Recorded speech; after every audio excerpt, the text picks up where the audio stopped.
எனது அன்பு ஊழியர்கள் அனைவருக்கும் இயேசு கிறிஸ்துவனுடைய இனிய நாமத்தில் வாழ்த்துக்களை தெரிவித்துக் கொண்டு, இன்றைக்கு இயேசு கிறிஸ்து உயிர்த்தெழுந்த அந்த மகிமைகரமான உன்னதமான தினத்தை நாம் நினைவு கூர்ந்து கொண்டாடி மகிழக்கூடிய இந்த தருணத்தில என்னுடைய அந்த தொடர்ச்சியான பரமண்டலங்களின் ஜெபத்தை, அந்த தியானத்தை இந்த ஒரு வாரம் அதை நிறுத்திக் கொண்டு, ஆண்டவராகிய கிறிஸ்து உயிர்த்தெழுந்த அந்த நாளை குறித்த ஒரு போதனையை அல்லது தியானத்தை இந்த நாளிலே நாம் தியானிக்க இருக்கிறோம். முதலாவது, ஊழியர்கள் அனைவருக்கும் இயேசு கிறிஸ்துவின் இனிய நாமத்தில் உயிர்த்தெழுந்த அந்த நன்னாளின் வாழ்த்துக்களை தெரிவித்துக் கொள்ளுகிறேன். நாம் ஆண்டவருடைய வார்த்தையை தியானிப்பதற்கு முன்னதாக கண்களை மூடி நாம் ஒரு சிறிய ஜெபத்தை செய்து விடுவோம். ஜெபிக்கலாம்.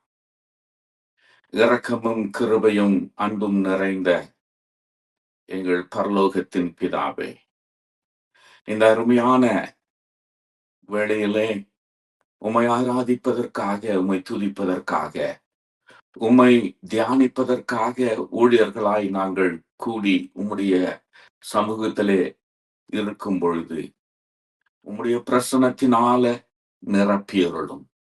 ஆண்டவரே, உம்மை உண்மையாக உணரத்தக்கதான அந்த உயிர்த்தெழுந்த வல்லமை நாங்கள் அனுபவிக்கத்தக்கதாக எங்களுக்கு இரக்கம் பாராட்டியருளும். இந்த வழியிலே ஆண்டவரே, பாவியாகிய என்னை உமது சிலுவைக்கு பின்னதாக மறைத்துக் கொள்ளும் ஐயா. ஆண்டவரே, ஆண்டவரே, உம்முடைய வல்லமையினால நிரப்பியருளும். உம்முடைய வெளிப்படுத்துதலினால் நிரப்பியருளும். உம்முடைய ஞானத்தினால் நிரப்பியருளும். நீர் என்னை பொறுப்படுத்திக் கொள்ளும் ஐயா. ஆண்டவரே, முழுமையாய் உமக்கு நான் சமர்ப்பிக்கிறேன். உம்முடைய வல்லமையினால் நிரப்பும் ஐயா. உம்முடைய வெளிப்படுத்துதலை தாரும். இந்த வேளையை எங்களுக்கு ஆசீர்வதித்து தாரும். ஆண்டவரே, உம்முடைய வல்லமை எங்கள் ஒவ்வொருவரையும் சந்திக்க வேண்டுமாய் ஜெபிக்கிறேன். ஆவினால நிரப்பியருளும் ஐயா. உம்முடைய ஆண்டவரே மகத்துவத்தை வெளிப்படுத்தியருளும் கர்த்தாவே. ஆண்டவரே, எனக்கு உம்முடைய இரக்கத்தை தாரும். உமது வல்லமையினால் நான் நிரப்பியருளும் கர்த்தாவே. நீர் ஆட்கொண்டருளும், மகிமைப்படும். இயேசு கிறிஸ்துவின் வல்ல நாமத்தில் ஜெபிக்கிறேன் நல்ல பிதாவே. ஆமென், ஆமென். எனக்கு அருமையானவர்களே, இந்த நாளில நிச்சயமாக உங்களுடைய சபைகளிலே நீங்கள் இந்த காரியத்தை, இந்த சம்பவத்தை, இந்த நன்னாளின் செய்தியை உங்களுடைய சபை மக்களுக்கு நிச்சயமாய் போதித்திருப்பீர்கள். ஏனென்றால் அவருடைய அந்த மகிமைகரமான அந்த நாளை நாம் தியானிக்கிற இந்த நாளில யோவானுக்கு எழுதின சுவிசேஷம் 20வது அதிகாரம். யோவானுக்கு எழுதின சுவிசேஷம் 20வது அதிகாரம், வசனங்கள் 11 முதல் 16 வரை தயவு கூர்ந்து படிக்கும்படி கேட்டுக்கொள்கிறேன். யோவானுக்கு எழுதின சுவிசேஷம் 20வது அதிகாரம், வசனங்கள் 11 முதல் 16 வரை.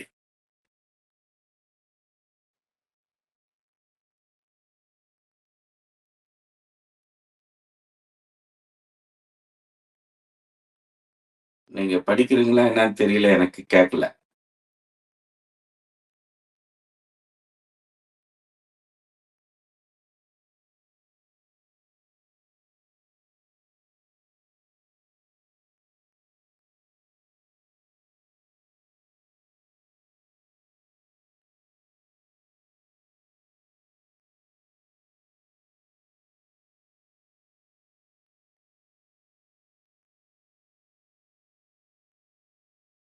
சாபமானது மூலமாக விவாதிப்பதைக் கண்டால் அவர்கள் அவரை நோக்கி இஸ்திரியை ஏன் அடிக்கிறாய் என்றார்கள். அதற்கு அவள் என் ஆண்டவரை இறந்து கொண்டு போய்விட்டார்கள், அவர் வைத்திடம் எனக்கு தெரியவில்லை என்றார். இவளே சொல்லி பின்னாகத்திற்கு இயேசு நிற்கிறதை கண்டால் ஆனாலும் அவரை இயேசு என்று அறியாமல். சரி, இங்கே இந்த நாளிலே மரியாளும் அவளோடு கூட சில ஸ்திரீகளும் சேர்ந்து அதிகாலையில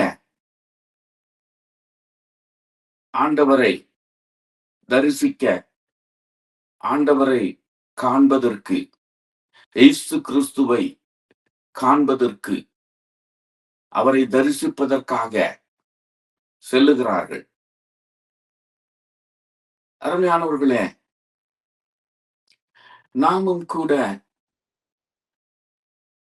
நம்முடைய ஆண்டவராகிய இந்த கிறிஸ்துவை ஆராதிப்பதற்காக, தரிசிப்பதற்காக ஞாயிற்றுக்கிழமையில மாத்திரமல்ல, அனுதினமும் நம்முடைய தனிப்பட்ட வாழ்க்கையில நமக்கென்று ஒரு குறிப்பிட்ட நேரத்தை அவர்களுக்கு வசதியான நேரத்தை குறித்து கொண்டு, ஒருவேளை அதிகாலை வேளையா இருக்கலாம், அல்லது காலை பொழுது கடமைகளை முடித்துவிட்டு நம்முடைய வழக்கமான காலை பொறுப்புகள், இன்றைக்கு நிறைய பொறுப்புகள் இருக்கிறது. பிள்ளைகளை பள்ளிக்கு அனுப்ப வேண்டும், காலையில இன்னும் நம்முடைய சொந்த காரியங்கள் இருக்கிறது.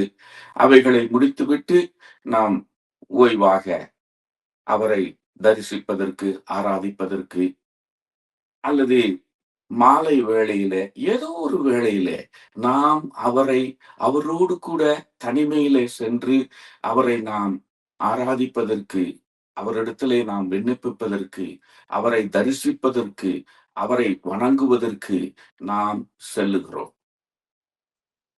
அப்படியாக இந்த குறிப்பிட்ட நாள், இந்த நாளிலே இந்த மரியாளும்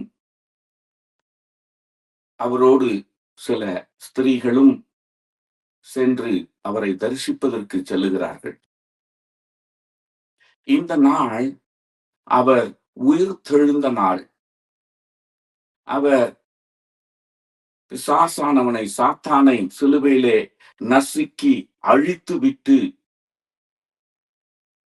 ஜெயத்தோடு கூட சாபத்தை வென்று, சாபத்தை நசுக்கி, சாபத்தை அழித்து, சாபத்திலிருந்து முழுமையான விடுதலையை மனுகுலத்துக்கு கொடுத்து, ஜெயத்தோடு கூட, வல்லமையோடு கூட, மன்னிக்கும் அந்த அதிகாரத்தோடு கூட, மன்னிக்கும் அந்த உரிமையோடு கூட, மன்னிக்கும் அந்த வல்லமையோடு கூட எழுந்தருளினார். அவரை தரிசிப்பதற்காக சென்ற அந்த மரியாளுக்கும் அவளோடு சென்ற ஸ்திரீகளுக்கும் அந்த நம்பிக்கை, விசுவாசம் இருந்தது. ஆனால் பாருங்க, உயிர்த்தெழுந்த கிறிஸ்துவை அந்த ஒரு எண்ணமே இருந்ததா என்னன்னு எனக்கு தெரியல. உயிர்த்தெழுந்த கிறிஸ்துவை 3ஆம் நாளிலே தரிசிப்பதற்காக செல்லுகிறார்களே ஒழிய, உயிர்த்த கிறிஸ்துவை தரிசிப்பதற்காக சென்றவர்கள் போல காணப்படவில்லை. ஏனென்றால் அவர்கள் செல்லக்கூடியது கிறிஸ்துவை தரிசிக்க செல்லுகிறார்கள், ஆனால் கல்லறைக்கு செல்லுகிறார்கள், மரித்தவரை காண்பதற்கு செல்லுகிறார்கள். 3ஆம் நாளிலே அவர் உரைத்திருக்கிறார், அவர் சுவிசேஷமாக பிரசங்கித்திருக்கிறார், அவர் தம்முடைய சீஷர்களுக்கும் மக்களுக்கும் அறிவித்திருக்கிறார். இப்படியாக சிலுவையிலே நான் கொல்லப்பட்டு 3ஆம் நாளிலே நான் எழுந்திருப்பேன் என்று சொல்லி அவர் ஏற்கனவே வாக்கு கொடுத்து விட்டார், போதித்திருக்கிறார், சொல்லி இருக்கிறார், வெளிப்படுத்தி இருக்கிறார். இவைகள் எல்லாம் இருந்தும் அந்த 3ஆம் நாள் கவனமாய் இருக்கிறது. ஆனால் அந்த 3ஆம் நாளிலே அவர் உயிர்த்தெழுந்தவராய் அவர் இருக்க போகிறார் என்பதை உணராதபடிக்கு மரித்தவராகவே அவர்களுடைய வாழ்க்கையிலே, அவர்களுடைய எண்ணத்திலே, அவர்களுடைய சிந்தனையிலே அவரை ஆராதிப்பதற்காக செல்லக்கூடிய அந்த மக்கள் மரித்தவரை தரிசிக்க, மரித்தவரை காண, மரித்தவரை சென்று அவருக்கு செய்ய வேண்டிய காரியங்களை செய்வதற்காக அவ்விதமான ஆயத்தத்தோடு கூட அங்கே கல்லறைக்கு செல்லுகிறார். கல்லறை அங்கே வெறுமையாய் இருக்கிறது. கல்லறை அங்கே ஒன்றும் இல்லை, யாரும் இல்லை. ஆனால் அந்த கல்லறைக்கு செல்லுகிறார்கள். யாரை தரிசிப்பதற்கு? கிறிஸ்துவை தரிசிப்பதற்கு. எனக்கு அருமையான தேவ ஊழியர்களே, இன்றைக்கு நாம் ஆண்டவரை ஆராதிக்கிறோம். அவரை தரிசிப்பதற்காக, அவரிடத்திலே வணங்குவதற்காக ஒவ்வொரு நாளும் நமக்கு முடிந்த வேளைகளிலே நம்முடைய சமயங்களை ஒதுக்கி வைத்து அவரை தரிசிக்க செல்லுகிறோம். ஆனால் நாம் எந்த விதத்திலே, எந்த விதமான உணர்வோடு கூட நாம் அவரை ஆராதிக்கிறவர்களாய் இருக்கிறோம். எத்தனை வேளைகளிலே நமக்குள்ளாக பாசங்களும் பயங்களும் பலவிதமான ஒடுக்கங்களும் அவைகளோடு நிரம்பி அவைகளை வைத்துக்கொண்டு அவைகளோடு கூட அந்த அவரை ஆராதிப்பதற்கு தரிசிக்க செல்லுகிறோம். உயிர்த்த கிறிஸ்து அவர் எழுந்து விட்டார். அவர் வல்லமையோடு இருக்கிறார். அவர் எல்லா விதமான அதிகாரத்தோடு கூட இருக்கிறார். அவர் எல்லா விதமான விடுதலையோடு கூட இருக்கிறார். ஆனால் நாம் அவரை தரிசிக்க செல்லும் பொழுது நமக்கு நம்முடைய பாடுகள், வேதனைகள், நம்முடைய துக்கங்கள், நம்முடைய அவிசுவாசங்கள், நம்முடைய எல்லா விதமான இந்த உலகத்தின் அழுத்தங்கள், இவைகளை வைத்துக்கொண்டு அவைகளோடு கூட நாம் அவரை தரிசிக்க செல்லுகிறோம். இது மிகவும் ஒரு தோல்வியான ஒரு காரியம். இந்த மரியாள் அங்கே கல்லறைக்கு செல்லுகிறாள். ஆண்டவரை தரிசிக்க செல்லுகிறாள். ஆண்டவரை நான் தரிசிக்க போகிறேன் என்ற ஒரு முழுமையான சிந்தனை, அந்த எண்ணம், அந்த வாஞ்சை, அந்த சிந்தனையோடு கூட இன்றைக்கு நான் அவரை பார்க்க போகிறேன், தரிசிக்க போகிறேன் என்று சொல்லுகிறாள். ஆனால் அவரை அவளால் காண முடியவில்லை. கல்லறைக்குள்ளே செல்லுகிறாள். அங்கே அவர் இல்லை. எனக்கு அருமையான தேவ ஊழியர்களே, ஆண்டவரை தரிசிக்க செல்லுகிறோம், ஆண்டவரை ஆராதிக்க செல்லுகிறோம். ஆனால் அவரை நம்மால் காண முடிகிறதா? நம்முடைய விண்ணப்பங்கள் கேட்கப்பட்டது, நம்முடைய ஜெபங்கள் கேட்கப்பட்டது, நம்முடைய தேவைகள் அவர் கேட்டறிந்தார். நமக்கு விடுதலை உண்டு என்ற அந்த நம்பிக்கை, அந்த விசுவாசம், அந்த ஒரு உணர்வு நமக்கு ஏற்படுகிறதா? ஆண்டவருடைய சமூகத்திலே நாம் செல்லும் பொழுது, அவரிடத்திலே விண்ணப்பிக்கும் பொழுது, உயிர்த்த கிறிஸ்து உயிருள்ளவராய் ஜீவிக்கிறவராய் இருப்பதினாலே நாம் அவரிடத்திலே வேண்டிக் கொண்டதை அவர் கேட்டார், அவர் ஏற்றுக்கொண்டார். அதிலே எனக்கு நிச்சயமான பதில் உண்டு என்ற அந்த ஒரு நம்பிக்கையோடு அவருடைய சன்னிதானத்தை விட்டு நாம் வருகிறோமா? அல்லது அதே எந்த விதமான பயம், எந்த விதமான சந்தேகம், எந்த விதமான குழப்பம், எந்த விதமான சூழ்நிலையிலே அவரை தரிசிக்க சென்றோமோ அதே நிலையிலே அவருடைய சன்னிதானத்தை விட்டு நாம் எழும்பி வருகிறோமா என்பதை நாம் யோசித்து பார்க்கும் பொழுது, அநேக வேளையிலே இந்த மரியாள், இந்த ஸ்திரீகள் அவரை தரிசிக்க சென்றது போல அங்கே சென்று பார்க்கிறாள். அவரை தரிசிக்க முடியவில்லை. அவரை காண்பதற்காக சென்றாள். அவரை வேண்டிக் கொள்ளுவதற்காக, அவரை ஆராதிப்பதற்காக, அவரை பூஜிப்பதற்காக அங்கே சென்றாள். ஆனால் அவர் அதை செய்ய முடியவில்லை, அவரை காண முடியவில்லை. ஏனென்றால் மரித்தவரை காண செல்லுகிறார். எனக்கு அருமையானவர்களே, அவிசுவாசத்தோடும் பயத்தோடும் நாம் அவருடைய சமூகத்திலே செல்லும் பொழுது அவருடைய வல்லமையை நாம் பெற முடியாதபடிக்கு நம்முடைய அவிசுவாசமும், நம்முடைய பயங்களும், நம்முடைய கீழ்ப்படியாமைகளும் அவைகள் தடை செய்கிறது. அவர் நம்முடைய விண்ணப்பங்களை கேட்டறிந்தார். எனக்கு பதில் கிடைத்தது, எனக்கு விடுதலை கிடைத்தது, எனக்கு ஒரு வழி கிடைத்தது, எனக்கு ஒரு மார்க்கம் கிடைத்தது என்ற அந்த நம்பிக்கையில, உற்சாகத்திலே நம்மால் வர முடியவில்லை. எத்தனை வேளைகளிலே சோர்வோடு கூட அவருடைய சமூகத்திலே நாம் ஒருவேளை 1 மணி நேரம் 2 மணி நேரம் நாம் செலவழித்திருக்கலாம். ஆனால் அந்த முழு உற்சாகத்தோடு கிறிஸ்துவின் வல்லமை தரித்தவர்களாய், கிறிஸ்துவின் உற்சாகத்தை பெற்றவர்களாய், கிறிஸ்துவின் மகிமையை அடைந்தவர்களாய் அவருடைய சமூகத்தை விட்டு நாம் வருகிறோமா? அதுதான் அவரை தரிசிப்பதற்கான, அவரை ஆராதிப்பதற்காக சென்றதினுடைய ஒரு வல்லமை, வெற்றி, விடுதலை. அது இல்லை என்றால் இந்த மரியாள் அவரை ஆராதிக்க சென்றது போல ஆராதிக்க சென்றால் ஆனால் முடியல. இயேசுவை பார்க்க சென்றால் ஆனால் இயேசுவை பார்க்க முடியவில்லை. ஏனென்றால் அவள் சென்ற ஒரு மார்க்கம் அது தவறானது. அது ஒரு அது ஒரு அவிசுவாசம். அவர் போதித்திருக்கிறார், நான் 3ஆம் நாளிலே உயிர்த்தெழுவேன் என்று சொல்லி. அவள் அங்கே அந்த வார்த்தையை விசுவாசித்திருந்தாள். அந்த வார்த்தை முழுமையாக அவளுக்குள்ளாக சென்று அதை நம்பினவளாக இருந்திருப்பாள் என்றால் நிச்சயமாக அவள் கல்லறைக்கு சென்றிருக்க மாட்டாள். என் தேவன் உயிர்த்தெழுந்த தேவனை நான் காண வேண்டும் என்று சொல்லி அவள் இருக்கிற இடத்திலிருந்தே கூட அவள் அங்கே அவரை ஆராதித்திருந்திருக்கலாம், அல்லது அங்கே அவருடைய ஆலயத்திற்கு சென்று அவரை தரிசிக்க சென்றிருக்கலாம். கல்லறைக்கு சென்றால் கல்லறைக்குள்ளாக மரித்தவர்கள் தான் இருப்பார்கள். உயிர் தெழுந்தவர் அங்கே இருக்க மாட்டார். உயிர் தெழுந்ததினாலே அவர் கல்லறையை விட்டு வெளியே போய்விட்டார். எனக்கு அருமையானவர்களே, நம்முடைய அவிசுவாசங்கள், பயங்களோடு கூட நாம் அவரை ஆராதிக்கிற வரைக்கும், அவரை தரிசிக்க நாம் எத்தனைக்கிற வரைக்கும், அவருடைய வல்லமையை, அந்த உயிர் தெழுந்த கிறிஸ்துவனுடைய வல்லமையை நம்மால் அனுபவிக்க முடியாது.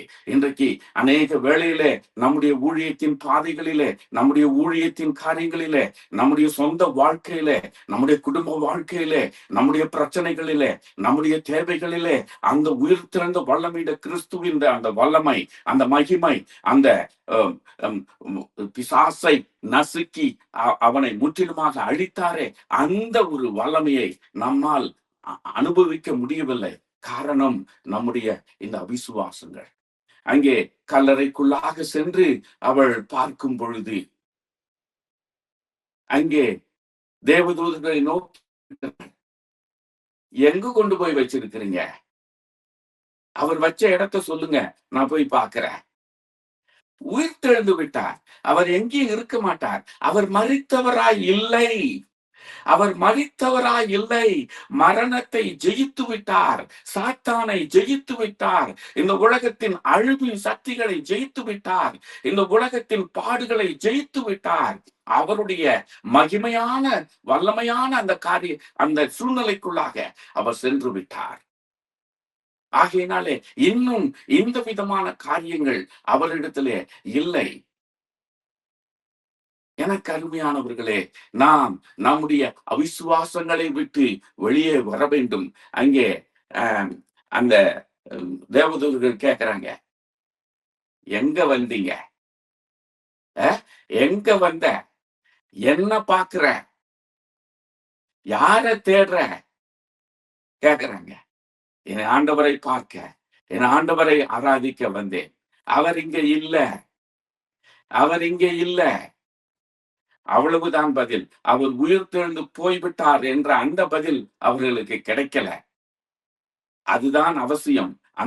அந்த வல்லமை, அதைத்தான் அனுபவிக்க வேண்டும், அதைத்தான் தரிசிக்க வந்தார்கள். ஆனால் அவர்களுக்கு கிடைத்த வார்த்தை, அவர் இங்கே இல்லை.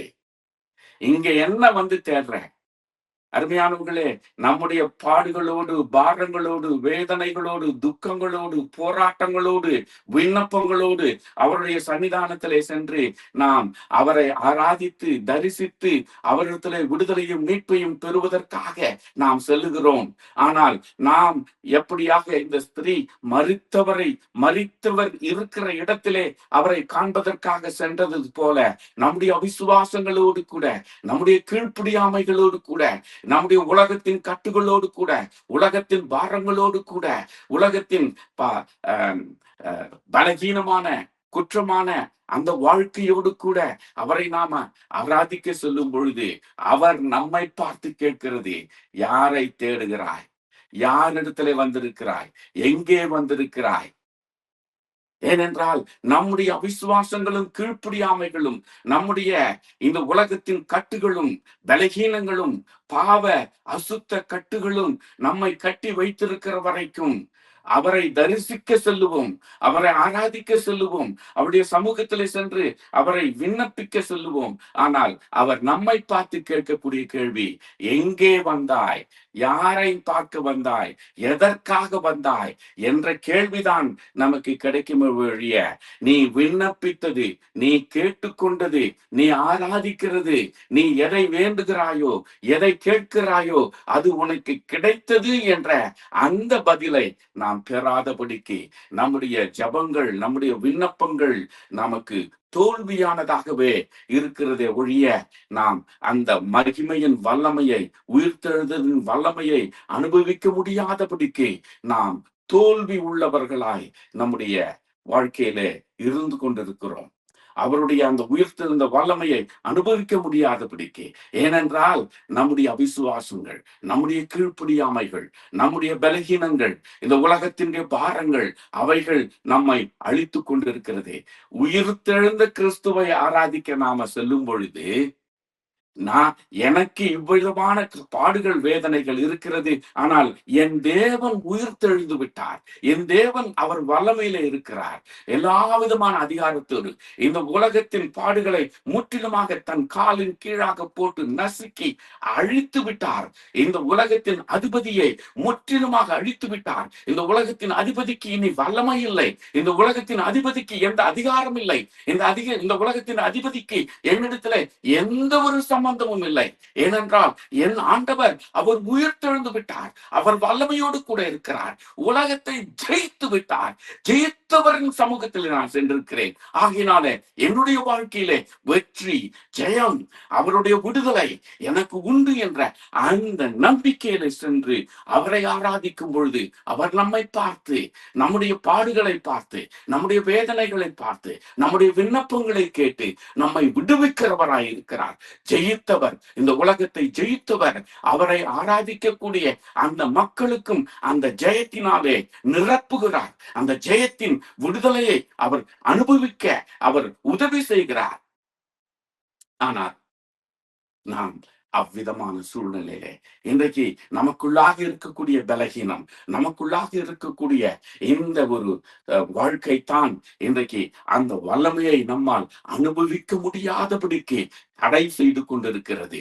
இதைத்தான் இந்த ஸ்திரீகள், இந்த மக்கள், சீஷர்கள் முதற்கொண்டு அங்கே அவரை தரிசிக்க முடியாதபடிக்கு, அவருடைய வல்லமை மகிமையை அனுபவிக்க முடியாதபடிக்கு காலதாமதம் ஏற்பட்டு கொண்டிருக்கிறது. அவர் எப்பொழுதோ அவர் உயிர்த்தெழுந்து விட்டார். உயிர்த்தெழுந்த கிறிஸ்துவை இன்னும் அந்த சீஷர்களோ, அந்த மக்களோ, இந்த மரியாளோ, மகதலேனா மரியாளோ, இயேசுவின் தாயாகிய மரியாளோ யாரும் இன்னும் அவரை தரிசிக்க முடியவில்லை. உயிர்த்தெழுந்த கிறிஸ்து வல்லமையோடு கூட அவர் வந்துவிட்டார், ஆனால் அதை அனுபவிக்க முடியவில்லை. ஏனென்றால் அவர் போதித்த வார்த்தையை அவர் நம்பவில்லை, விசுவாசிக்கவில்லை, அதை அவர்கள் முழுமையாக ஏற்றுக்கொள்ளவில்லை. எனக்கு அருமையான ஊழியர்களே, நமக்காக இந்த வார்த்தையை, தேவ வார்த்தையை நம்முடைய கரங்களிலே 2000 ஆண்டுகளுக்கு முன்னதாக அவர் கொடுத்து விட்டார். இந்த வார்த்தைகள் நமக்கு ஒரு நம்பிக்கையாக, நமக்கு ஒரு விடுதலையாக, நமக்கு ஒரு பெரிய வல்லமையோடு கூட இருக்கிறது. ஆனால் இந்த வார்த்தையை எந்த அளவுக்கு நாம் விசுவாசித்திருக்கிறோம்? அன்றைக்கு இந்த மக்கள் அவர் உயிர்த்தெழுந்தவரை கல்லறைக்கு சென்று அவர்கள் தரிசித்தது போல, மரித்தவர்கள் மத்தியிலே அவரை காண சென்றது போல, நம்முடைய கரங்களிலே இந்த ஜீவ வார்த்தை, இந்த வல்லமையான வார்த்தை, இந்த மகிமையான இந்த வார்த்தையை நம்முடைய கரங்களிலே கொடுத்து நமக்கு போதித்து நம்மோடு கூட அவர் பேசிக் கொண்டிருக்கிறார். நம்மோடு கூட அவர் இந்த வாக்கு தத்தங்களையும், இந்த வல்லமையான நம்பிக்கையான விசுவாசம் அளிக்கக்கூடிய, விடுதலை அளிக்கக்கூடிய இந்த தேவ வார்த்தையை நம்முடைய கரங்களிலே கொடுத்திருக்கிறார். அவைகளை நாம் படிக்கிறோம், கேட்கிறோம், இன்னும் போதிக்கிறோம். ஆனால் அந்த வார்த்தை நம்முடைய வாழ்க்கையிலே முழுமையாய் ஆளுகை செய்கிறதா? அந்த வார்த்தை முழுமையாய் நம்முடைய வாழ்க்கையிலே கிரியை செய்யக்கூடியதாய் இருக்கிறதா? நம்முடைய இந்த பாடுகள், வேதனைகள், இந்த போராட்டங்களிலே இந்த வார்த்தை முழுமையாய் நம்மை ஆளுகை செய்கிறதா? அந்த ஆளுகையோடு கூட, அந்த விசுவாசத்தோடு கூட நம்முடைய தியான வேலையை அவருடைய சமூகத்திலே நாம் செல்லும் பொழுது அவருடைய அந்த உயிர்த்தெழுந்த வல்லமை நமக்கு நாம் பெறக்கூடியவர்களாய் இருக்கிறோம். இந்த வார்த்தையை முழுமையாய் விசுவாசித்து, மாறாக ஒவ்வொரு வேளையிலும் அவருடைய சமூகத்திலே நாம் செல்லும் பொழுது பயத்தோடு செல்லுகிறோம், அவிசுவாசத்தோடு செல்லுகிறோம், பலவிதமான குழப்பங்களோடு செல்லுகிறோம், பலவிதமான கீழ்ப்படியாமைகளோடு செல்லுகிறோம். நம்முடைய அன்றாட வாழ்க்கையில் இருக்கக்கூடிய பலகீனமான வாழ்க்கைகள், தவறான வாழ்க்கை, இவைகளோடு கூட நாம் அவருடைய சமூகத்திலே செல்லும் பொழுது இந்த வார்த்தையின் வல்லமை, அவருடைய வார்த்தையின் வல்லமையை நாம் அனுபவிக்க முடியாதபடிக்கு, அது கிரியை செய்யக்கூடியதாக இல்லாதபடிக்கு, வல்லமை நிறைந்ததாக இல்லாதபடிக்கு, விடுதலை அளிக்கக்கூடியதாக இல்லாதபடிக்கு, மகிழ்ச்சியை, சந்தோஷத்தை அளிக்கக்கூடியதாக இல்லாதபடிக்கு, சோர்வையும் மன அழுத்தத்தையும் குழப்பத்தையும் வேதனையும் கொடுக்கக்கூடியதாகவே இருக்கிறது. ஆனால் நாம் மகிமையின் தேவனை பிரசங்கிக்கிறோம். சந்தோஷம், மகிமை, இவைகளை குறித்து போதிக்கிறோம். ஆனால் நம்முடைய வாழ்க்கையில அதை அனுபவிக்க முடியவில்லை. அதைத்தான் இந்த மக்களும் இந்த ஸ்திரீயும் அவர்கள் அந்த நாளிலே அனுபவித்தார்கள். சந்தோஷத்தோடு கூட, எல்லா விதமான உற்சாகத்தோடு கூட அதிகாலையில் அவரை தேட செல்லுகிறார்கள். காண முடியவில்லை. எனக்கு அருமையான தேவ ஊழியர்களே, எத்தனை ஒரு நிர்பந்தமான ஒரு காரியம். அவரை காண செல்லுகிறார்கள். அங்கேதான் புதைத்தார்கள். வெள்ளிக்கிழமையில 3 நாட்களுக்கு முன்னதாக அந்த கல்லறையில் தான் அவரை வைத்தார்கள். அங்கே தான் அவர் இருந்தார். அவர்கள் சென்ற இடம் சரியான இடம். ஆனால் தேடக்கூடியவர் தவறானவர். அவர் உயிர்த்தெழுந்து விட்டார். மரித்தவராக அங்கே வைக்கப்பட்டாலும் அவருடைய வார்த்தை நிறைவேறத்தக்கதாக, இந்த உலகத்தை ஜெயிக்கத்தக்கதாக, பிசாசானவனை அவருடைய குதிகாலிலே நசுக்கி அந்த வெற்றியை காணத்தக்கதாக அவர் உயிர்த்தெழுந்து விட்டார். உயிர்த்தெழுந்தவரை மரித்தவர்கள் மத்தியிலே தேடிக்கொண்டிருக்கிறார்கள். அதுதான் இன்றைக்கு நம்முடைய விசுவாச வாழ்க்கையிலும் இன்றைக்கு நடந்து கொண்டிருக்கிறது. நம்முடைய கரங்களிலே வல்லமை பொறிந்தன வார்த்தையை கொடுத்திருக்கிறார். விசுவாசத்தோடு கூட அவருடைய சமூகத்தில் சென்று அந்த உயிர்த்தெழுந்த வல்லமையை ஒவ்வொரு நாளும் அனுபவிக்க வேண்டிய நாம் இன்றைக்கு அதே பாடுகளோடு கூட, வேதனைகளோடு கூட, குழப்பங்களோடு கூட நாம் இன்னும் ஜீவித்துக் கொண்டிருக்கிறோம். தோல்வியான ஒரு வாழ்க்கையில உயிர்த்தெழுந்து விட்டார். நம்மை நசுக்கி, ஒடுக்கி, அடக்கி, சிறுமைப்படுத்தி வைத்திருக்கிற அந்த பிசாசானவனை அவர் நசுக்கி விட்டார், அழித்து விட்டார். சிலுவையிலே முற்றிலுமாக அவனை அழித்து விட்டார். இனி அவனுக்கு எந்த ஒரு அதிகாரம் இல்லை, அவனுக்கு எந்த ஒரு மகிமை இல்லை, எந்த ஒரு வல்லமை இல்லை. இனிமேல் நம்முடைய வாழ்க்கையிலே அவனுக்கு எந்த ஒரு உரிமை கிடையாது. என்றைக்கு நாம் அவரை முழுமையாக விசுவாசித்து ஏற்றுக்கொண்டு, அவர் என்னுடைய தேவன், எனக்கு சொந்தமானவர் என்பதை விசுவாசித்து நாம் ஏற்றுக்கொண்ட பிற்பாடு சிலுவையிலே நசிக்கப்பட்டவனுக்கு எங்கே அதிகாரம் இருக்கிறது? ஆனால் இன்றைக்கு நம்முடைய வாழ்க்கையில நாம் ஆராய்ந்து பார்க்கும் பொழுது, சோதித்து பார்க்கும் பொழுது, இயேசுவை, உயிர்த்தெழுந்த இயேசுவை வணங்குகிறவர்களாக, ஆராதிக்கிறவர்களாக இருக்கிறோம். ஆனால் நசுக்கப்பட்டவன் இன்னும் ஆதிக்கம் செலுத்திக் கொண்டிருக்கிறான். நசுக்கப்பட்டவன், அழிக்கப்பட்டவன், முற்றிலுமாக அவன் சம்ஹாரம் செய்யப்பட்டவன். ஆனால் அவனுக்கு இன்னும் நம்முடைய வாழ்க்கையிலே அதிகாரம் இருக்கிறது. எப்படி இருக்கும்? அழிக்கப்பட்டவன் மரித்து போனவனுக்கு எந்த ஒரு அதிகாரம் உரிமை இல்லை. ஆனால் எப்படி அவனால் நம்மை ஆதிக்கம் செய்ய முடிகிறது? எப்படி அவனால் நம்மை ஒடுக்க முடிகிறது?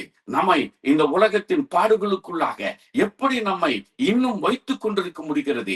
அதிகாரம் இல்லாதவனுக்கு, அழிக்கப்பட்டவனுக்கு எங்கே வல்லமை கிடைத்தது? அவனுக்கு எங்கே ஜீவன் கிடைத்தது? அவனுக்கு எங்கே உரிமை கிடைத்தது?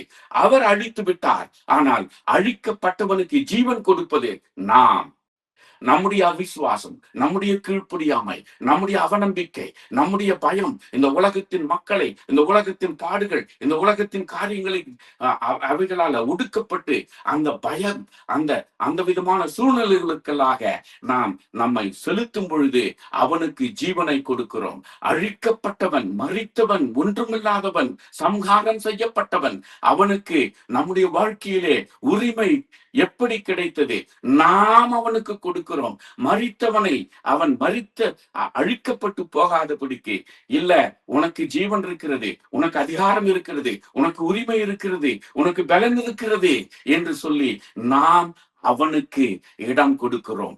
மரித்தவனுக்கு நாம் ஜீவனை கொடுக்கிறோம். நம்முடைய விசுவாசங்கள், நம்முடைய கீழ்ப்படியாமைகள், நம்முடைய பயங்கள், இந்த உலகத்தின் காரியங்கள் நம்மை இன்னும் ஆதிக்கம் செய்வதன் மூலமாக அழிக்கப்பட்டவனுக்கு அதிகாரம் நம்முடைய ஜீவியத்திலே அங்கே கிடைக்கிறது. அதுதான் இங்கே முற்றிலுமான அவர் அழித்து விட்டார். நம்மை விடுவிப்பதற்கு, நம்மை முற்றிலுமாக அவர் ஆளுகை செய்வதற்கு, அவர் நம்மை முற்றிலுமாக இந்த உலகத்தை ஜெயிப்பதற்கு அந்த வல்லமையோடு கூட எழுந்து நமக்காக, நமக்கு அந்த அதிகாரத்தையும் உரிமையும் கொடுத்து விட்டார். அவர் விழுத்தெழுந்த நிமித்தமாக அந்த பிசாசின், இந்த உலகத்தின் அதிபதியாகிய சாத்தானை அவருடைய குதிகாலிலே அழித்து விட்டார். அழிக்கப்பட்டவன் நமக்கு அவருடைய வல்லமையை கொடுத்து, என்றைக்கு நாம் அவரை முழுமையாய் ஏற்றுக்கொண்டு அவரை விசுவாசித்து அவரை பின்பற்றி நாம் நமக்கு அந்த அவருடைய வாழ்க்கைக்குள்ளாக நம்மை ஒப்பு கொடுத்தோமோ, அந்த நாளிலே இருந்து அந்த வல்லமை நமக்கும், அந்த உரிமை நமக்கும், அந்த மகிமை நமக்கும் அவர் கொடுத்து விட்டார். அதிலே எந்த ஒரு தடையை அவர் வைக்கவில்லை. உங்களை ஆட்டி படைத்துக் கொண்டிருக்கிற இந்த சாத்தானை நான் அழித்து விட்டேன்.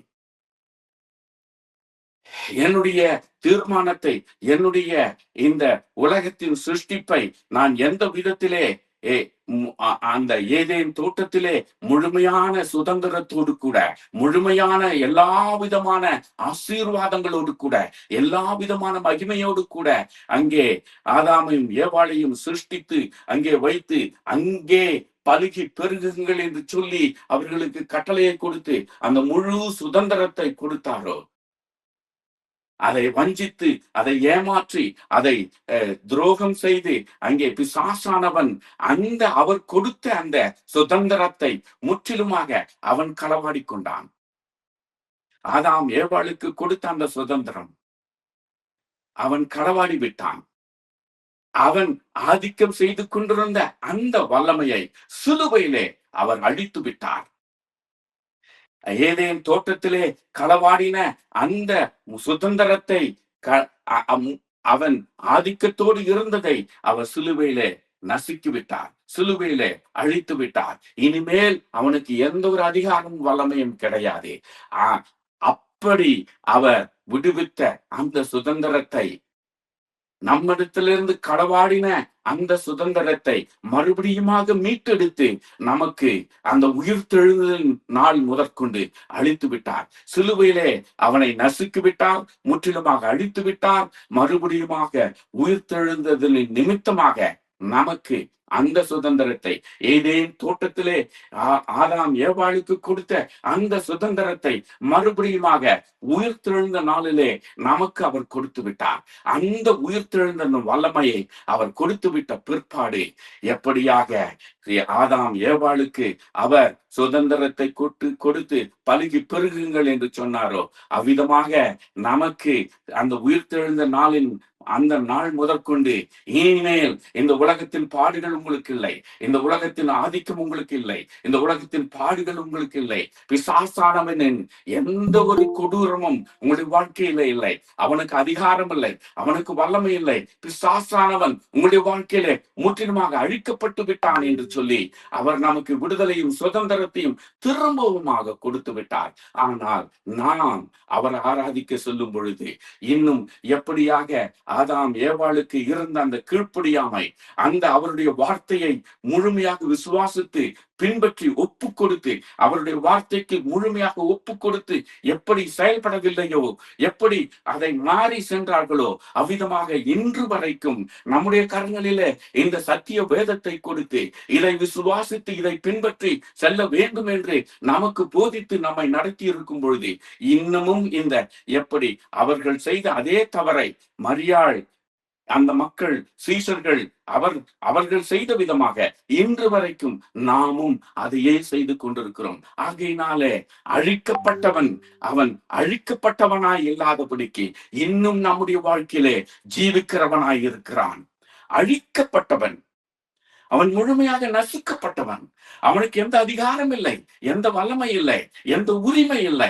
ஆனால் நாம் நம்முடைய இந்த அவிசுவாசத்தின் நிமித்தமாக, இந்த வார்த்தைக்கு கீழ்ப்படியாமல் போவதன் நிமித்தமாக ஆதாம் ஏவாள் செய்த அதே தவறை, மரியாள் அந்த சீஷர்கள் செய்த அதே தவறை இன்றைக்கு நாமும் செய்து கொண்டிருக்கிறோம். உயிர் தெழுந்தவர் அவர் உயிர் தெழுந்தவராய் இருக்கிறார், அவர் வல்லமையோடு கூட இருக்கிறார், மகிமையுள்ளவராய் இருக்கிறார். ஆனால் அவருக்கும் நமக்கும் எந்த ஒரு தொடர்பும் இல்லாதபடிக்கு, ஆனால் நாம என்ன செய்யறோம்? அவரை நாம் வணங்குகிறோம். அவருக்கும் நமக்கும் எந்த தொடர்பு இல்லை, அவருக்கும் நமக்கும் எந்த ஒரு இணைப்பும் இல்லை. ஏனென்றால் அவிசுவாசமும் அவநம்பிக்கையும் கீழ்ப்படியாமும் இருக்கும் வரைக்கும் அவரோடு கூட நமக்கு இணைப்பு இல்லை. நமக்கும் அவருக்கும் இணைப்பு இல்லாதிருக்கும் பொழுது பிசாசானவன் மிக லகுவாக நம்மை ஆளுகை செய்கிறான். அவருடைய இணைப்பு விடுபடும் பொழுது, அவருடைய இணைப்பு நம்மை விட்டு ஒதுங்கி இருக்கும் பொழுது, அந்த அந்த இடைவெளியை நிரப்புவதற்கு இந்த உலகத்தின் அதிபதி நம்மை ஆளுகை செய்ய வருகிறான்.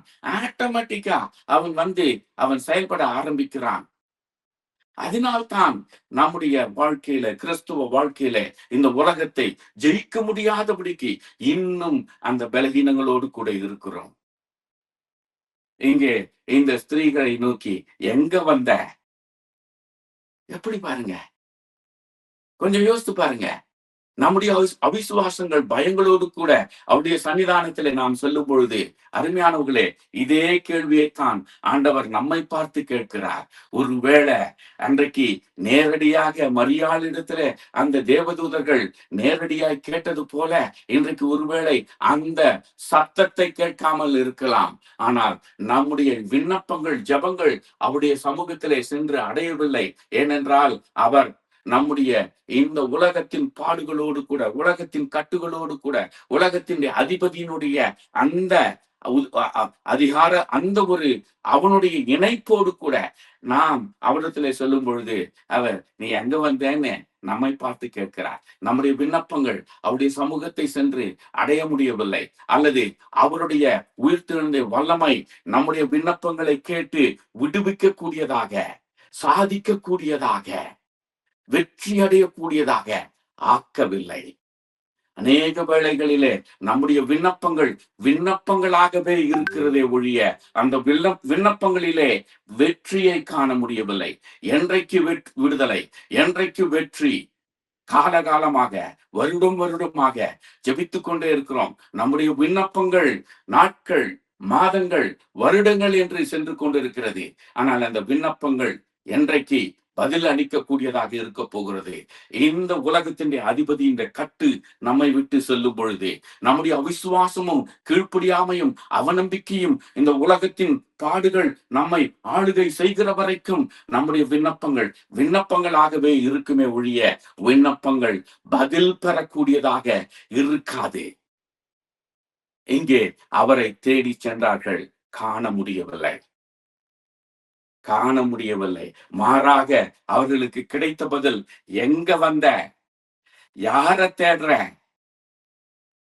அஹ், பாருங்க.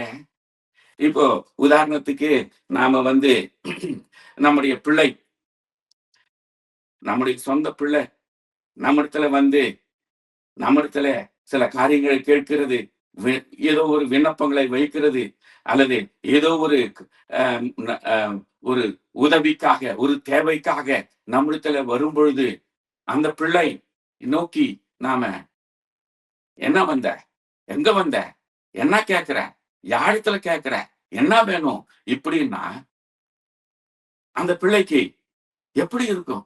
என்ன இது? என் சொந்த தகப்பன், நான் அவரை நம்பி வந்தேன், அவரை விசுவாசித்து வந்தேன். என் தகப்பனத்துல சென்றா எனக்கு முற்றிலுமா என்னுடைய கேள்விகள், என்னுடைய சந்தேகங்கள், என்னுடைய பயங்கள், என்னுடைய தேவைகள் எல்லாம் சரியாயிடும். எனக்காக என் தகப்பன் இருக்கிறார். எனக்காக என்னுடைய காரியங்களை, என்னுடைய கேள்விகளுக்கு, என்னுடைய பிரச்சனைகளுக்கு என் தகப்பனிடத்துல எனக்கு நம்பிக்கை இருக்கிறது, விடுதலை இருக்கிறது. என் தகப்பனிடத்துல நான் சொல்லும் பொழுது அவர் எல்லாவற்றையும் தீர்த்து விடுவார்.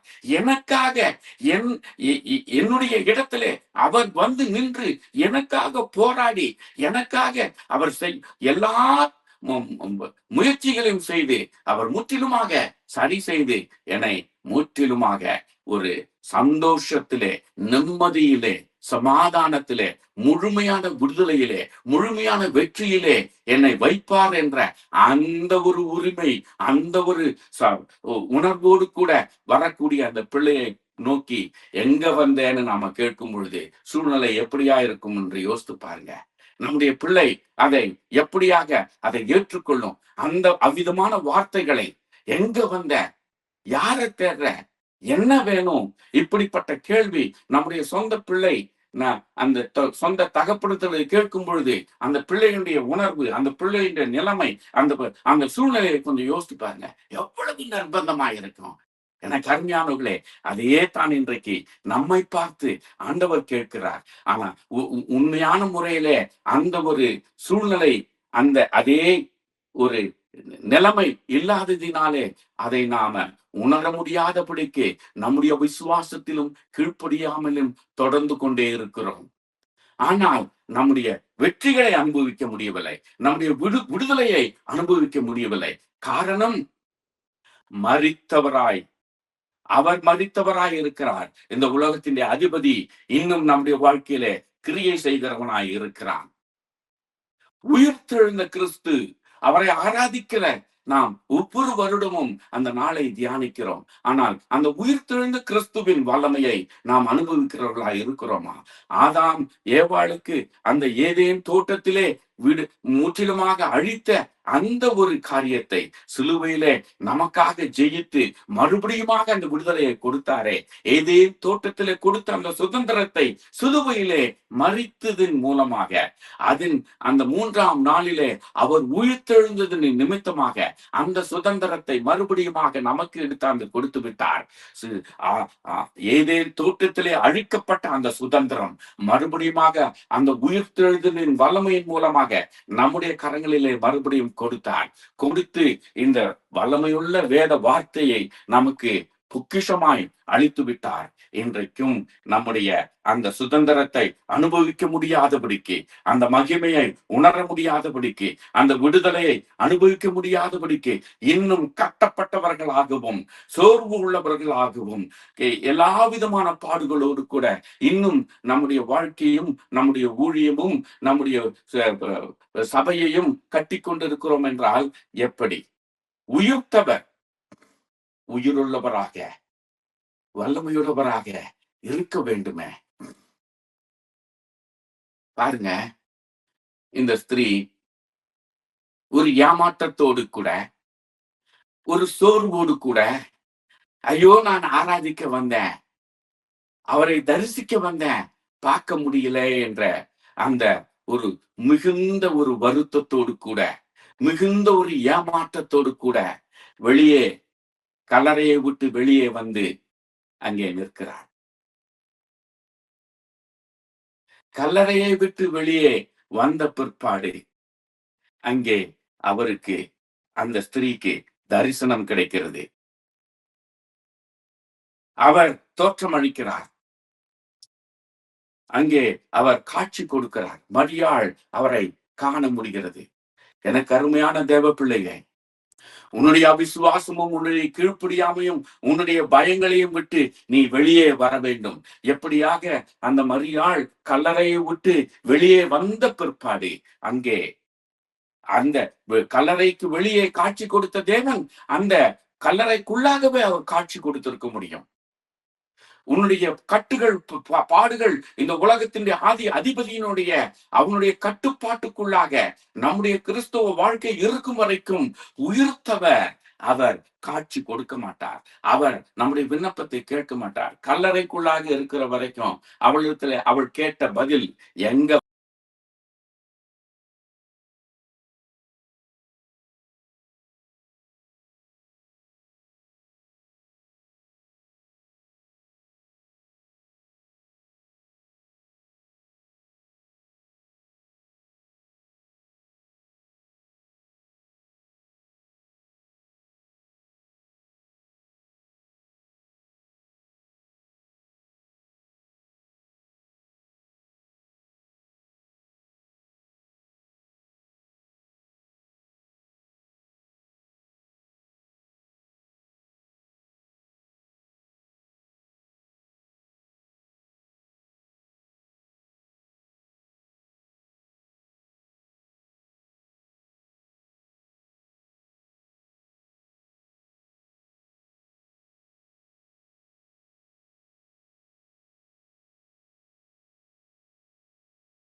கட்டப்பட்டவர்கள்.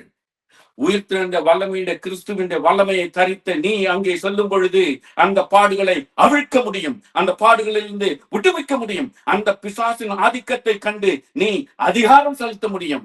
வெளியே போ. கிறிஸ்துவின் வல்லமை அந்த சங்கிலிகளை தகர்த்தெறியும், அந்த இரும்பு கதவுகளை உடைத்தெறியும். சாதிக்கிறவனாய், சாதிக்கிறவனாய், சாதிக்கிறவனாய் ஊழியத்திலே வெற்றியை காண முடியும். இல்லை என்றால் உனக்கு முன்னதாக இருந்து உன் பக்கத்திலே அமர்ந்து உன்னுடைய விண்ணப்பங்களை அவர் கேட்டுக்கொண்டிருக்கும் பொழுது கூட நீ அவரை காண முடியாதபடிக்கு இந்த மரியாதை போல ஒரு தோட்டக்காரனை பார்ப்பது போல அவருடைய மகிமை, அந்த உயிர்த்தெழுந்த வல்லமை உன்னை ஆளுகை செய்ய முடியாதபடிக்கு அவருக்கும் உனக்கும் மத்தியிலே ஒரு இடைவெளியை ஏற்படுத்தி ஒரு சாதாரண மனுஷனை பார்ப்பது போலத்தான் ஏதோ அவர் உன்னை நோக்கி பேசும் பொழுதும் அவருடைய சத்தத்தை கேட்க முடியாதபடிக்கு உன்னுடைய செவிகளும் உன்னுடைய பார்வைகளும் உன்னுடைய எல்லா உணர்வுகளும் கட்டப்பட்டு இருக்கும். எவ்வளவு நிர்பந்தமான நிலைமை பாருங்க. யாரை தரிசிக்க சென்றாலோ, யாரை தரிசிக்க சென்றாலோ அங்கே அவருக்கு முன்னதாக சரி கல்லறையை விட்டு வெளியே வந்துட்டா, கல்லறையை விட்டு வெளியே வந்துட்டதுனால அங்கே அவர் காட்சி கொடுக்கிறார். ஏனென்றால் இனிமே அவருக்கு கல்லறை, அவருக்கு இடம் இல்லை. கல்லறை இந்த உலகத்தின் அதிபதி பிசாசானவனுக்கு உரியதாய் ஆகிவிட்டது. இனிமேல் அவரால் அங்கே செல்ல முடியாது, செல்ல முடியாது. அதனாலே வெளியே வந்த கல்லறையை விட்டு வெளியே வந்த பிற்பாடு அங்கே காட்சி அளிக்கிறார். ஆனாலும் இவளால் காண முடியவில்லை, இவளால் உணர முடியவில்லை, சத்தத்தை கேட்க முடியவில்லை. ஆனால் எனக்கு அருமையான தேவ பிள்ளைகளே, அவர் இரக்கமும் அன்பும் நம்முடைய பலகீனங்களையும் உணர்ந்தவராய் இருப்பதினாலே நம் பேர்ல மிகுந்த அன்பு பாராட்டுகிறவராக, நம்முடைய பலகீனங்களை உணர்ந்தவராக இருப்பதினாலே அங்கே அவர் நம்மை விட்டு சரி உழவெல்லாம் செய்து இன்னும் இந்த மனுஷன் உணரலன்னா அப்படின்னு விட்டுட்டு போகாதபடிக்கு மனதுருகும் தேவன், இரக்கத்தின் தேவன், அன்பின் தேவன், மரியாளே மரியாளே என்று பெயர் சொல்லி அழைத்த பொழுது உணர்கிறாள். ரபோனி, ஆண்டவரே, அப்பொழுது உணர்கிறார். எனக்கு அருமையான தேவ பிள்ளைகளே, அதுதான் இந்த உயிர்த்தெழுந்த நாளினுடைய வல்லமை. நம்முடைய கண்களும் நம்முடைய ஜீவியமும் கட்டப்பட்டு சிறைச்சேலைக்குள்ளாக இருக்கும் பொழுது கூட அன்புடைய தேவன், இரக்கத்தின் தேவன், நம்மை நேசிக்கிற தேவன், நம்மை விடுவிப்பதற்காக துடிக்கிற அந்த தேவன் இந்த நாளை நமக்கு கொடுத்து நம்மை பார்த்து இந்த நாளிலே என் அன்பு பிள்ளையே, என் அன்பு மகனே என்று அழைக்கிறார். நம்மை பெயர் சொல்லி அழைக்கிறார். இந்த நாளிலே நம்முடைய அந்த அவருடைய வல்லமையை அனுபவிக்க புதுப்பித்துக் கொள்ளத்தக்கதாக அவரோடு கூட நம்முடைய விசுவாச வாழ்க்கையை, நம்முடைய நம்பிக்கையின் வாழ்க்கையை நாம் புதுப்பித்துக் கொள்ளத்தக்கதாக அவர் உரையாடுகிறார். எனக்கு அருமையான தேவ மக்களே, இந்த நாளிலே நம்மை நாம் புதுப்பித்துக் கொள்ள வேண்டும். இந்த உலகத்தின் அதிபதியினுடைய ஆதிக்கத்திலிருந்து முழுமையாய் நம்மை விடுவித்து இந்த நாளிலே நம்மை பார்த்து நம்மை அன்பாய் நேசித்து நம்மை நெருங்கி வந்திருக்கிறார். நமக்கு நம்மோடு கூட உணர்த்துகிறார், நான் மரித்தவன் அல்ல, நான் மரித்தவன் அல்ல. இந்த உலகத்தை ஜெயித்து இந்த உலகத்தின் அதிபதியை என்னுடைய குதிங்காலிலே போட்டு நசுக்கி அவனை முற்றிலுமாக அழித்து விட்டு ஜெயித்தவனாய் உனக்கு முன்னதாக நிற்கிறேன். உன்னை ஆளுகை செய்வதற்காக ஆயத்தமாய் இருக்கிறேன் என்பதை உணர்த்தத்தக்கதாக இந்த உயிர்த்தெழுந்த நாளை நமக்கு அவ்வப்பொழுது கொடுத்து நம்மை உணர்த்துகிறார். நம்மை புதுப்பித்துக் கொள்ளத்தக்கதாக அந்த உலகத்தின் அதிபதியின் பிடியிலிருந்து விடுதலையாகி நம்மை மீட்டுக்கொண்டு ஆண்டவரே, ஆண்டவரே என்று முழுமையாய் நம்மை சமர்ப்பித்து, என் ஆண்டவரே, என்னுடைய அவிசுவாசத்திலிருந்து மரியாள் எப்படியாக தன்னுடைய குறைபாடை உணர்ந்து தன்னை முழுமையாக அந்த உணர்வுக்குள்ள அவர் போதித்த அந்த வார்த்தையினுடைய நம்பிக்கைக்குள்ளாக வந்து ஆண்டவரே என்று சொல்லி தன்னை முழுமையாக சமர்ப்பித்தாளோ அவ்விதமாக ஆண்டவரே, என்னுடைய அவிசுவாசம், என்னுடைய பயங்கள், இந்த உலகத்தின் சங்கிலிகள், இந்த இரும்பு கதவுகள், இந்த பயங்கள், இந்த ஒடுக்குதல்கள், இந்த அவமானங்கள், இந்த வேதனைகள், இந்த பாடுகள் என்னை கட்டி கொண்டிருக்கிறது. இந்த உலகத்தின் அதிபதியினுடைய அவனுடைய பிடிக்குள்ளாக சிக்கிக் கொண்டேன். அவனுடைய இரும்பு கதவுகளுக்குள்ளாக மாட்டிக்கொண்டேன். இன்றைக்கு அடைக்கப்பட்டவனாயிருக்கிறேன். ஆனாலும் எனக்கு முன்னதாக அந்த உயிர்த்தெழுந்த வல்லமையோடு கூட எனக்கு இன்றைக்கு நீர் வெளிப்படுகிறேன். ஆண்டவரே, அந்த காரியத்தை என்னையிலிருந்து விடுவியும். அந்த சங்கிலிகளை அவிழ்த்து எறியும்.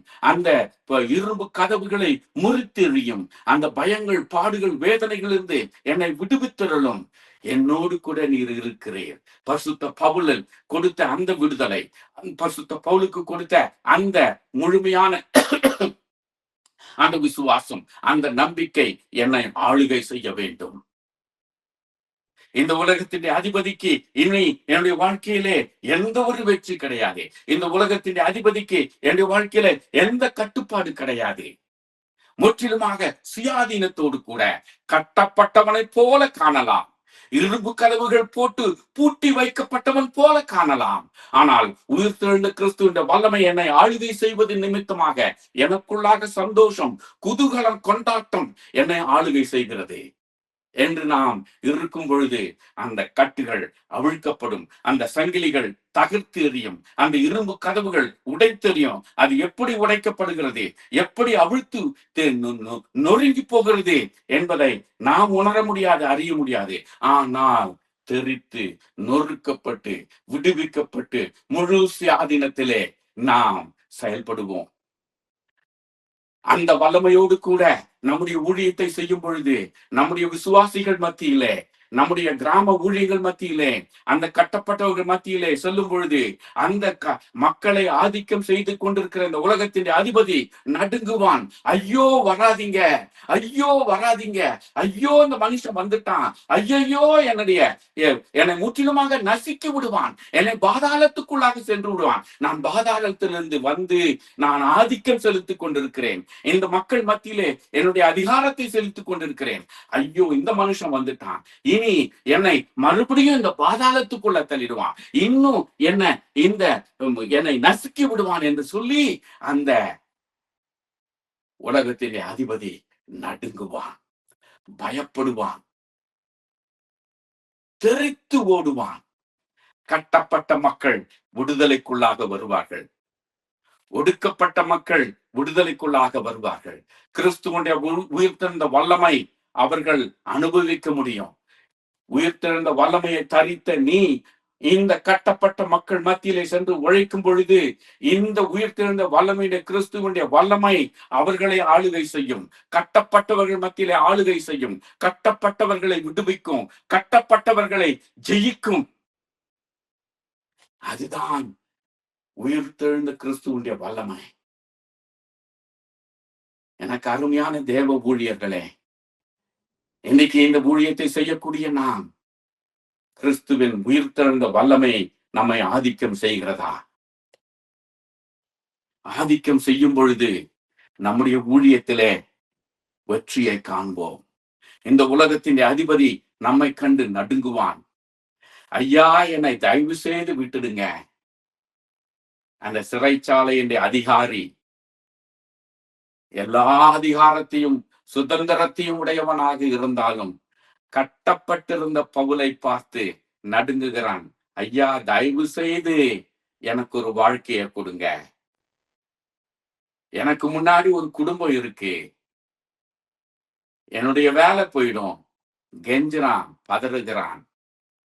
சுயாதீனத்திலே இருக்கிறது போல உணர்ந்த அவன், கட்டப்பட்டவன் போல இருந்த பரிசுத்த பவுல், சுயாதீனத்திலே இருக்கிறவன் போல இருக்கிறவன் கட்டப்பட்ட பரிசுத்த பவுலை கண்டு நடுங்குகிறான்.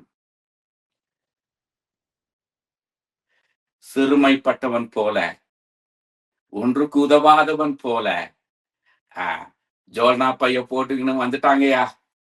இந்த ஆளுக்கு வேற வேலையே இல்லை, நம்ம அசிங்கம் பண்ணுகிற, கேலி பண்ணுகிற, பரிகாசம் பண்ணுகிற இப்படிப்பட்ட நம்மை நாம் அங்கே சொல்லும் பொழுது என்னவோ பெருசா சாதிக்கிறவங்க போல, பெரிய சுதந்திரத்துல என்னவோ அவங்க எல்லாம் பெரிய ஆட்கள் போல நம்மை அவமானப்படுத்தி கேலி பண்ணி பரிகாசம் பண்ணுகிறவர்கள் அந்த இடத்துக்கு நாம செல்லும் பொழுது அவர்கள் நடுங்குவார்கள். ஏன்? அவர்களை கட்டி வைத்திருக்கிற அந்த பிசாசு, இந்த உலகத்தின் அதிபதி, அவனை நசுக்கி விட்டார். நம்மை ஆளுகை செய்யக்கூடிய அந்த உயிர்த்தெழுந்த கிறிஸ்துவின் வல்லமை அவனை நசுக்கி விட்டது. நாம் அங்கே சென்ற மாத்திரத்திலே அந்த உயிர்த்தெழுந்த கிறிஸ்துவின் வல்லமை இந்த உலகத்தின் அதிபதியை நடுங்க வைக்கிறது, அவனை ஒடுக்குகிறது, அவனை பயப்பட வைக்கிறது. அவன் நம்மை பார்த்து அலறுகிறான். ஐயோ, வந்துட்டீங்களா?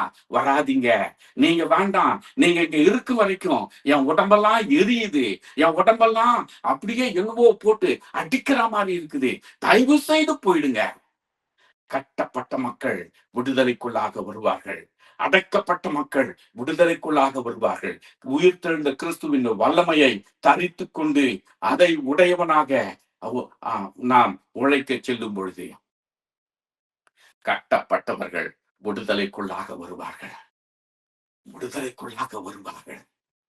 இந்த உலகத்தின் அதிபதிக்கு எந்த அதிகாரமும் இல்லை, எந்த வல்லமையும் இல்லை. முற்றிலுமாக தகர்த்தெறியப்படுவான். அதுதான் இந்த உயிர்த்தெழுந்த நாளினுடைய காரியம். நாம் இந்த மரியாளை போல, இந்த சீசர்களை போல அந்த உயிர்த்தெழுந்த நாளை நாம் அப்படியாக அவரை ஆராதிக்கிறோமா, தரிசிக்கிறோமா? அல்லது பரிசுத்த பவுல், சத்ராக், மேஷாக், அபேத்நகோ, தானியேல், ஏலியா தீர்க்கதரிசி இவர்களைப் போல, மோசே இவர்களைப் போல இந்த உலகத்தை கண்டு என் குதிங்காலுக்கு கீழே நீங்க நாசமா போனீங்க, நீங்க அழிக்கப்பட்டவங்க, உங்களுக்கு எந்த அதிகாரம் இல்லை, உங்களுக்கு எந்த உரிமை இல்லை, உங்களுக்கு எந்த வல்லமை இல்லை, என்னோடு கூட உயிர்த்தெழுந்த கிறிஸ்துவின் வல்லமை இருக்கிறது. கிறிஸ்துவின் அதிகாரத்தை உடையவனாக, கிறிஸ்துவின் வல்லமை உடையவனாக இங்கே நான் இருக்கிறேன். பார்வோன் அழிக்கப்பட்டான், சேனையோடு கூட வந்தான், அழிக்கப்பட்டான், அழிக்கப்பட்டான். அதிகாரம் அவன் கையில இருந்தது, சேனை அவனோடு கூட இருந்தது, வல்லமை அவனோடு கூட இருந்தது. வெறுமையான மனுஷனாக, தனி மனுஷனாக, ஒரு அதிகாரமும் இல்லாதபடிக்கு சிறுமைப்பட்டவன் போல, ஒரு ஒரு அசிங்கமான கேவலமான மனுஷனை போல மோசே காணப்பட்டான். நொடி பொழுதுல பார்வோனோடு கூட சேர்ந்து அவனுடைய சேனையும் அழிக்கப்பட்டது. பார்வோனுடைய சேனைக்கு முன்னதாக தனி மனிதனாகிய மோசேயினால் என்ன செய்ய முடியும்?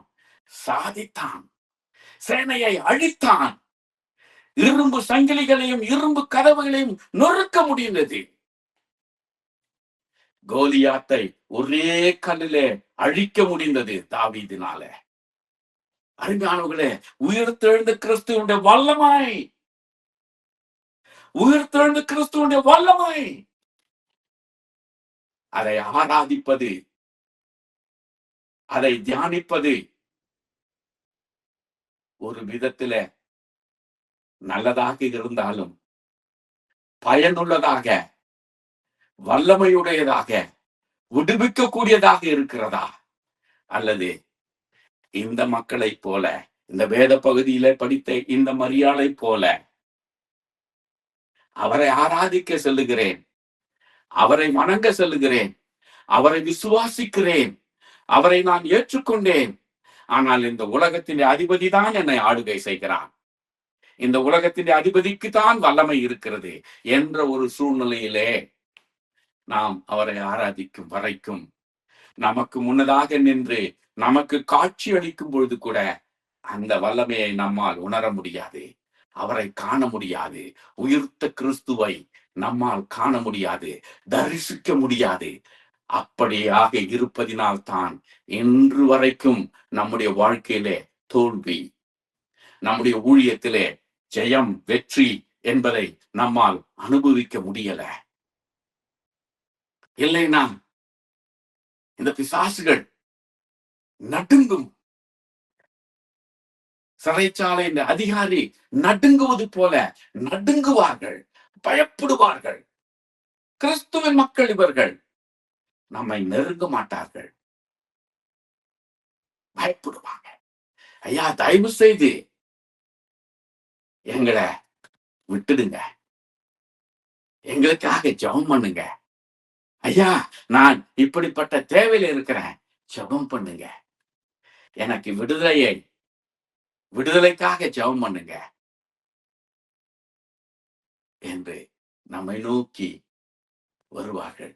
சிறுமைப்பட்டவர்கள் போல காணப்பட்டாலும், ஒடுக்கப்பட்டவர்கள் போல காணப்பட்டாலும், கட்டப்பட்டவர்கள் போல காணப்பட்டாலும், இரும்பு கதவுகளுக்குள்ளாக பூட்டி வைத்திருக்கிறதாக நினைத்தாலும், உயிர்த்தெழுந்த கிறிஸ்துவின் வல்லமை இந்த உலகத்தின் அதிபதியை நடுங்க வைக்கும், கதற வைக்கும், அலற வைக்கும், நம்மை கண்டு நடுங்கி ஓட வைக்கும். சாசானவன் திரைத்து ஓடுவான். இந்த உலகத்தின் அதிபதியை இப்படி லேசா ஜெயிப்போம். அதுதான் கிறிஸ்துவின் வல்லமை, உயிர்த்தெழுந்த கிறிஸ்துவின் வல்லமை. எனக்கு அருமையான தேவ ஊழியர்களே, ஒவ்வொரு ஆண்டும் நாம் அவரை ஆராதிக்கிறோம். கல்லறைக்குள்ளாக சென்று உயிர்த்தெழுந்த கிறிஸ்துவை தேடுகிறோமா? உயிர்த்தெழுந்த கிறிஸ்துவின் வல்லமை அனுதினமும் அனுபவிக்கக்கூடியவர்களாய் இருக்கிறோமா? உயிர்த்தெழுந்த கிறிஸ்து கல்லறைக்குள்ளாக இல்லை, காண முடியாது. வெளியே வந்த பிற்பாடும் அவர் முன்னாடி நின்னாலும் உணர முடியல, பார்க்க முடியல. தோட்டக்காரனா தான் பார்க்கிறாள். எனக்கு அருமையானவர்களே, கிறிஸ்துவின் அன்பு நம்மை தேடி வருகிறது. கிறிஸ்துவின் அன்பு நம்மை உணர்த்துகிறது. கிறிஸ்துவின் அன்பு நம்மோடு பேசிக் கொண்டிருக்கிறது. மரியாள் இடத்துல அவர் பேசினார், பெயர் சொல்லி அழைத்தார். மரியாளே. இன்றைக்கு நம்மை நேசிக்கிற தேவன், நம் பேர்ல அன்பு கூறுகிற தேவன், நம்முடைய பலகீனங்களை மன்னித்து, நம்முடைய குற்றங்களை மன்னித்து, நம் பேர்ல அன்புடையவராய் இருப்பதினாலே நம்மை நோக்கி கூப்பிட்டு கொண்டே இருக்கிறார். நமக்கு எச்சரித்துக் கொண்டிருக்கிறார், நம்மோடு பேசிக் கொண்டிருக்கிறார்.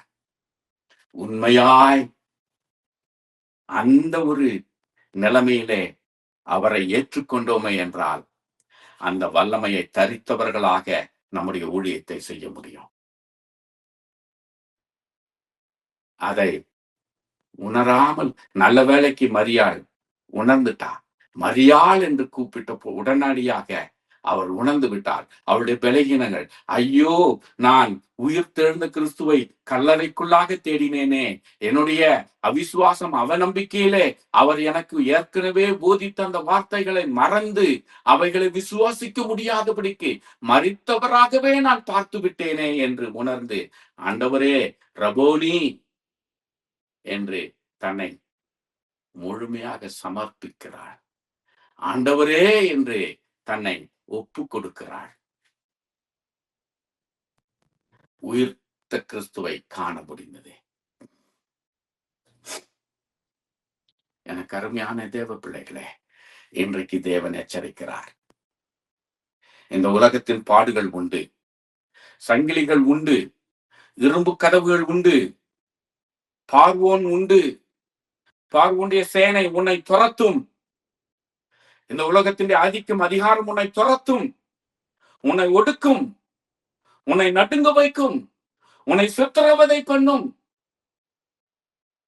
ஆனாலும் ஐயோ, எனக்கு உதவி செய்வதற்கு நான் தனி மனிதனாய் இருக்கிறேனே, நான் தனி மனிதனாய் போராடுகிறேனே, கட்டப்பட்டவனைப் போல காணப்படுகிறேனே, பாதாளத்துக்குள்ளாக தள்ளப்பட்டவன் போல உணர்கிறேனே, இரும்பு கதவுகளால் அடைக்கப்பட்டவன் போல இருக்கிறேனே. உயிர்த்த கிறிஸ்து உன்னோடு இருக்கிறார். உயிர்த்தெழுந்த கிறிஸ்துவின் வல்லமை உன்னோடு கூட இருக்கிறது. அவைகளை தகர்த்து எறியும். எப்படி தகர்க்க போகிறது? எந்த வேளையில நடக்க போகிறது? எப்படி நடக்க போகிறது? உனக்கு தெரியாது. பார்வோனின் சேனையை கண்டு மோசே பயப்படவில்லை. யூத மக்கள் பயப்படுகிறார்கள், இஸ்ரவேல் மக்கள் பயப்படுகிறார்கள்.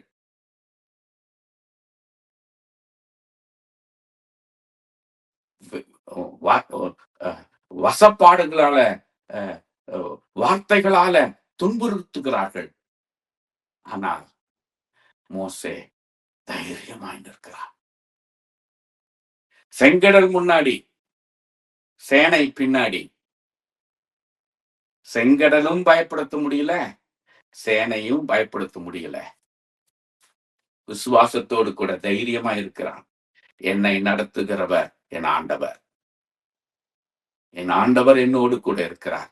செங்கடல் முன்னாடி இருந்தாலும், சேனை பின்னாடி இருந்தாலும், மோசே, ஆண்டவரே உன் செங்கோல அந்த கடல் பேர்ல வைகி பழந்துட்டார்.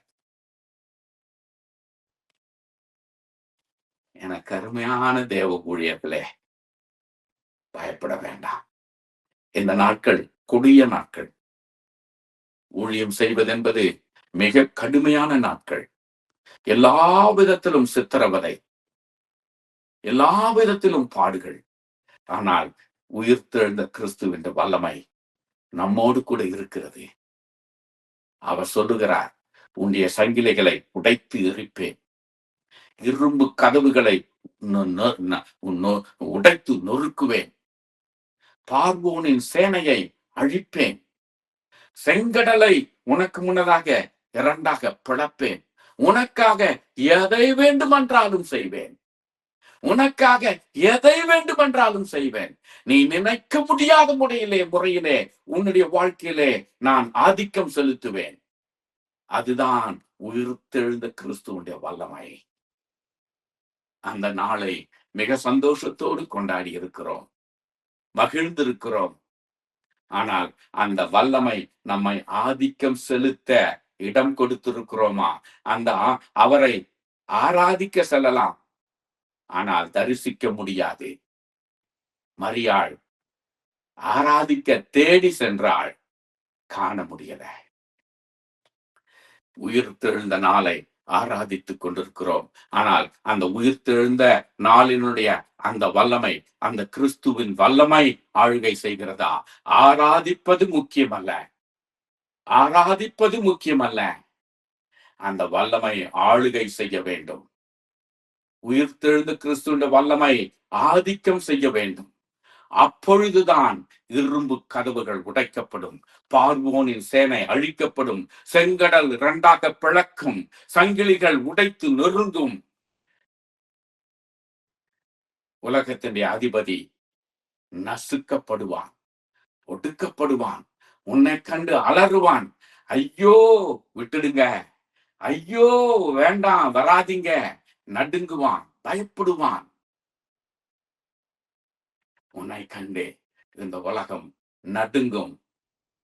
கிறிஸ்துவனுடைய அதிகாரம், கிறிஸ்துவனுடைய வல்லமை உன்னை ஆளுகை செய்யும் வரைக்கும், உயிர்த்தெழுந்த கிறிஸ்துவ வல்லமை உன்னை ஆளுகை செய்யும் வரைக்கும் உன்னை யாரும் ஒடுக்க முடியாது, யாரும் கட்ட முடியாது, யாரும் அடைக்க முடியாது. எந்த அதிகாரமும் உன்னை செலுத்த முடியாது. உனக்கு முன்னதாக இருக்கக்கூடிய செங்கடல் போன்ற அந்த பெரிய கடல் இருந்தாலும் அவைகளை இரண்டாக பிளந்து விடுவார். உன்னை சமாதானத்தோடு கூட நிம்மதியாய் வழி நடத்தி செல்லுவார். அடுத்த கரை சென்று நீ அடையும் வரைக்கும் உயிர்த்தெழுந்த கிறிஸ்து உன்னோடு கூட இருப்பார். எனக்கு அருமையான தேவ பிள்ளையே, இன்றைக்கு எப்படியாய் நாம் தேவனை ஆராதிக்கிறோம்? இந்த உயிர்த்தெழுந்த கிறிஸ்துவை ஆராதிக்கிற இந்த நாட்களிலே அவருடைய உண்மையான இந்த வல்லமை நம்மை ஆளுகை செய்கிறதா? நம்மை சோதித்து பார்ப்போம், நம்மை ஆராய்ந்து பார்ப்போம்.